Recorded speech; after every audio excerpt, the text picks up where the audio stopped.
that I converted to Islam, and he said earlier that in the Quran it says to obey your parents. Well, I'm disobeying my parents because I converted. I'd just like to know if I'm sinning, and if I am, what do I do to make it right?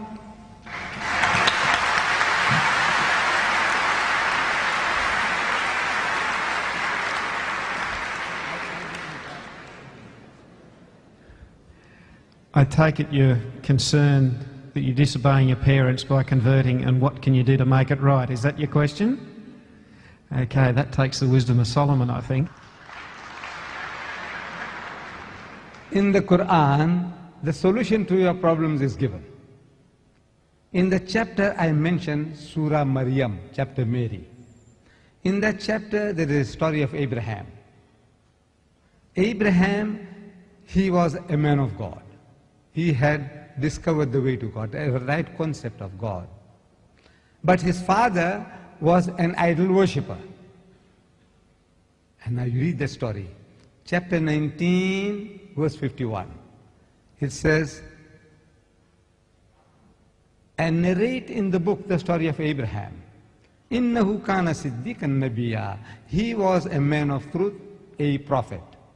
إِذْ قَالَ لِأَبِيهِ. He says, behold, he said to his father, Ya abati, O my father, lima ta'budu, ma la yasma'u, wa la yubsiru, wa la yughni anka shay'a. Said, why do you worship that which can neither hear, nor see, nor profit you nothing?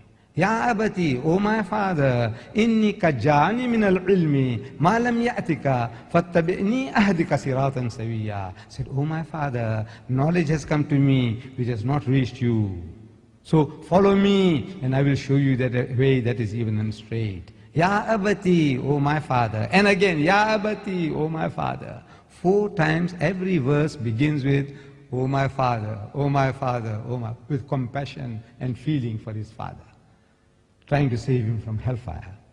The father, his pagan arrogance, he says, Qala araghibun antan alihati ya Ibrahim. He says, does thou hate my gods, O Abraham?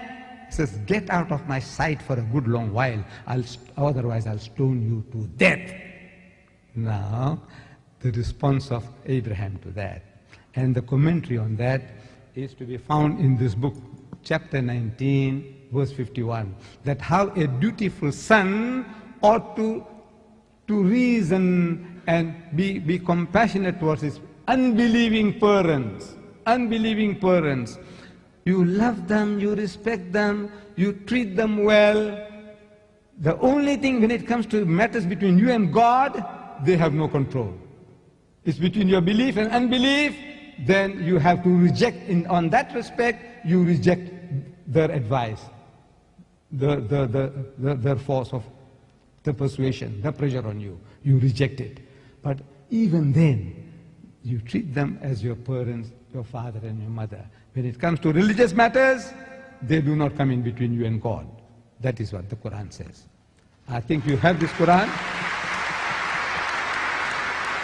You have a Quran like this by Yusuf Ali. You have a Quran, chapter 19, verse 51, 52, 53, 54, 55, and you see the commentary, and he'll tell you the exact position that you must occupy.